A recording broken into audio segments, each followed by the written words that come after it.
పోలవరం ప్రాజెక్టులో ప్రధాన రాతి మట్టి డ్యాం నిర్మాణానికి సన్నాహాలు ప్రారంభమయ్యాయి. డయాఫ్రమ్ వాల్ పై ప్రధాన డ్యాంను నిర్మించాల్సి ఉంది. నవంబర్ నుంచి ప్రధాన డ్యాం పనులను ప్రారంభించాలనే ప్రణాళికతో సోమవారం నుంచి సన్నాహక పనులను పోలవరం ప్రాజెక్టు వద్ద ప్రారంభించారు. ఈ క్రమంలో డయాఫ్రమ్ వాల్ నిర్మాణానికి ఏర్పాటు చేసిన గైడ్ వాల్ ను తొలగించే పనులు మొదలయ్యాయి. అదేవిధంగా అవసరానికి మించి పైకి నిర్మించిన డయాఫ్రమ్ వాల్ ను కూడా తొలగించి ప్రధాన డ్యాం నిర్మాణానికి అనువుగా స్థలాన్ని సిద్ధం చేస్తున్నారు.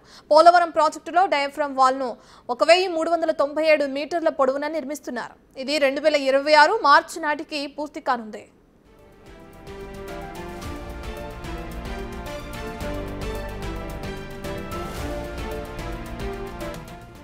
ఇక డయాఫ్రమ్ వాల్ నిర్మాణానికి అవసరమైన ట్రెంచ్ కట్టర్ వంటి యంత్ర పరికరాలను ఉంచేందుకు అటు ప్లాట్ఫామ్ నిర్మించారు. ఈ ప్రాంతం పొడవున 9 అడుగుల మందం 5 అడుగుల ఎత్తులో గైడ్ వాల్ ను కట్టారు. ఇక దీని పక్కన ప్లాట్ఫామ్ ఏర్పాటు చేశారు. డయాఫ్రమ్ వాల్ 430 చైనేజీ నుంచి 890 చైనేజీ వరకు సుమారు 450 మీటర్ల మేర నిర్మాణం పూర్తి కావడంతో ఆ ప్రాంతంలోని ప్లాట్ఫామ్ ను ప్రస్తుతం తొలగిస్తున్నారు. గైడ్ వాల్ తొలగింపునకు అవసరమైన యంత్ర పరికరాలను కూడా తీసుకొచ్చారు. గైడ్ వాల్ తో పాటు నిర్దేశిత ఎత్తు కన్నా పైగా నిర్మించిన డయాఫ్రమ్ వాల్ ను కూడా తొలగించనున్నారు. డిజైన్ ప్రకారం ప్రధాన డ్యాం నిర్మించాల్సిన స్థలానికి అనుగుణంగా గైడ్ వాల్ ను తొలగిస్తున్నారు. ఈ క్రమంలో 800 మీటర్ల నుంచి 850 మీటర్ల మధ్య ప్లాట్ఫామ్ ను తొలగిస్తున్నట్లు పోలవరం ఎగ్జిక్యూటివ్ ఇంజనీర్ రామచంద్రరావు తెలిపారు.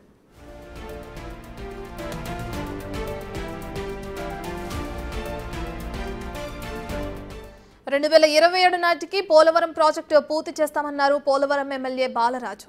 జగన్ హయాంలో జంగారెడ్డిగూడెంలో కల్తీసారా మరణాలను ప్రజలు ఇంకా మర్చిపోలేదన్నారు. కల్తీసారా తాగి మరణించిన కుటుంబాలకు జగన్ ఏం సమాధానం చెప్తారని ప్రశ్నించారు పోలవరం ఎమ్మెల్యే బాలరాజు. ఇక సోషల్ మీడియాలో ప్రచారం కోసమే జనసేన పార్టీ ఎమ్మెల్యేలు ఉప ముఖ్యమంత్రి పవన్ కళ్యాణ్ పై వైసీపీ నేతలు విమర్శలు చేస్తున్నారన్న పోలవరం ఎమ్మెల్యే బాలరాజుతో మా ప్రతినిధి Shivasagar face to face. Polavaram project పనులను ఎమ్మెల్యే బాలరాజు పరిశీలించారు. అసలు పోలవరం ప్రాజెక్టు పనుల పురోగతి ఏ విధంగా ఉన్న దాని మీద ఎమ్మెల్యేతో మాట్లాడే ప్రయత్నం చేద్దాం. సరే, ఏంటి పోలవరం ప్రాజెక్టుకి సంబంధించి పనులు ఏ విధంగా జరుగుతున్నాయి? ఇప్పటికి మీరు ప్రాజెక్టు ప్రాంతంలో పర్యటించారు, అధికారులు ఏమంటున్నారు? అంటే అక్కడ మేము వెళ్ళిన రోజే ఆల్ డిపార్ట్మెంట్స్తో రివ్యూ ఏర్పాటు చేయడం జరిగింది. ఏదైతే చంద్రబాబు నాయుడు గారు 2027 కల్లా ఖచ్చితంగా పోలవరం ప్రాజెక్ట్ని ఓపెన్ చేస్తామని పవన్ కళ్యాణ్ గారు, మోదీ గారు, చంద్రబాబు నాయుడు గారు మాట ఇచ్చిన ప్రకారంగా అక్కడ పనులు కూడా చాలా వేగవంతంగా ముందుకు వెళ్తున్నాయి. ఈరోజు ఫ్లడ్డింగ్ ఉన్నటువంటి పరిస్థితుల్లో కూడా అక్కడ కొన్ని ఏరియాల్లో వాటర్ లేకోకుండా చేసి అక్కడ చాలా స్పీడ్గా వర్క్ జరగడం జరుగుతుంది. అలాగే అక్కడ ఉన్నటువంటి ఏదైతే అన్ని కంపెనీస్ కూడా సీఎం చంద్రబాబు నాయుడు గారు చాలా స్ట్రిక్ట్గా ఇన్స్ట్రక్షన్స్ ఇవ్వడం జరిగింది. ఖచ్చితంగా 27 కల్లా వీటన్నిటిని కూడా కంప్లీట్ చేయాలని ఆయన చెప్పడం జరిగింది. అలాగే డయాఫ్రమ్ వాళ్ళకి సంబంధించి 2024 ఎండింగ్ కల్లా ఖచ్చితంగా దీన్ని ఫుల్ఫిల్అప్ చేసి దాన్ని కట్టాలని ఇన్స్ట్రక్షన్స్ ఇవ్వడం జరిగింది. అలాగే నిమ్మల రామనాయుడు గారు కూడా ఎప్పటికీ నెలకి ఒకసారి రివ్యూస్ చేసుకుంటూ అక్కడ గ్రౌండ్ లెవెల్లో ఉన్నటువంటి స్థితిగతులను తెలుసుకుంటూ సీఎం గారికి చెప్పడం జరుగుతుంది.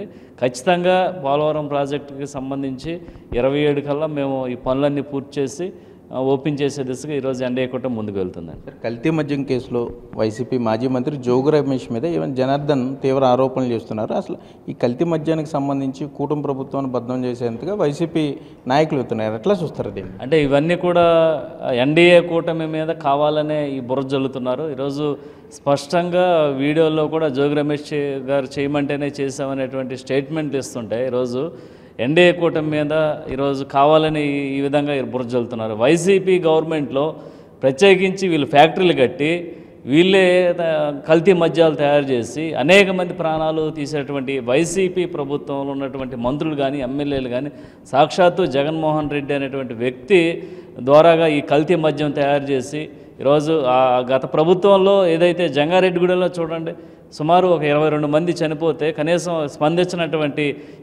స్పందించినటువంటి వారు ఈరోజు మీడియా ముందుకు వచ్చి మాట్లాడుతున్నారంటే చాలా హాస్యాస్పదంగా ఉంది. ఈరోజు ఖచ్చితంగా ప్రజలు బుద్ధి చెప్పారు. ఈరోజు 11 సీట్లకే మీరు పరిమితమయ్యారు. రానున్న ఎన్నికల్లో కూడా ఆ 11 సీట్లు ఒకటి పక్కన ఇంకొకటి కూడా మిగిలే కేవలం జగన్మోహన్ రెడ్డి మాత్రం మిగిలేటువంటి పరిస్థితి కనబడద్ది.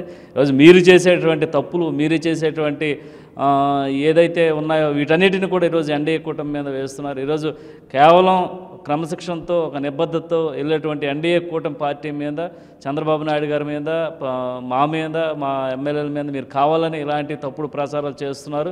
ఖచ్చితంగా ప్రజలు చూస్తూ ఊరుకోరని మీరు మరొకసారి మీ అందరికి తెలియజేస్తున్నాను. మాజీ ఉప ముఖ్యమంత్రి కొట్టు సత్యనారాయణ పవన్ కళ్యాణ్ మీద తీవ్ర విమర్శలు చేస్తున్నారు. పవన్ కళ్యాణ్ ఎక్కడున్నాడు, కలుగులో దాక్కున్నాడా, ఉప్పాడ మత్స్యకారుల్ని మోసం చేశారు, అక్కడ వారికి న్యాయం జరగట్లేదు, పార్ట్ టైం రాజకీయాలు అన్నట్టు ఆయన మాట్లాడుతున్నారు. ఏ విధంగా తీసుకుంటారు?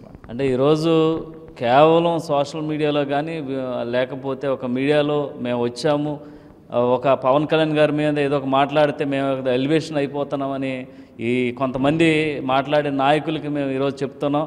ఈరోజు ఎన్డీఏ కూటమి గెలిచిన తర్వాత సంవత్సర కాలంలో ఈరోజు పవన్ కళ్యాణ్ గారు గవర్నమెంట్ నుంచి వచ్చేటువంటి నిధులే కాదు, తన సొంతంగా నిధులు ఏదైతే కష్టపడినటువంటి డబ్బుల్ని పేద ప్రజలకు అందిస్తున్నారు. మొన్న వెళ్ళారు, ఒక మీటింగ్కి వెళ్ళారు, అక్కడ ఏదైతే చనిపోయినటువంటి 18 మందికి ఈరోజు 5 లక్షల రూపాయలు ఇచ్చేటటువంటి దమ్మున్న నాయకుడు ఈరోజు పవన్ కళ్యాణ్ గారు. ఏ రోజన్నా ఒక పేద ప్రజలకు కానీ, చనిపోయినటువంటి వారికి కానీ, లేకపోతే ఏదైనా నష్టం జరిగినటువంటి వారికి ₹1 ఇచ్చినటువంటి దాఖలాలు మీ ఎమ్మెల్యేలు కానీ, మీ ఏదైతే జగన్మోహన్ రెడ్డికి కానీ ఎక్కడైనా ఉన్నాయా? కేవలం ఈరోజు మేమందరూ కూడా జనసేన నాయకులుగా ఈరోజు గర్వంగా చెప్పుకుంటున్నటువంటి నాయకుడు ఈరోజు పవన్ కళ్యాణ్ గారు అని మేము ఈరోజు గర్వంగా చెప్పుకుంటున్నాం. ఇలాంటి నాయకుడిని కనుక మీరు ఏమాత్రం ఎక్కడ కానీ లూజుగా మాట్లాడడం మాత్రం సహించేది లేదని మీ మీడియా ముఖంగా తెలియజేస్తాం.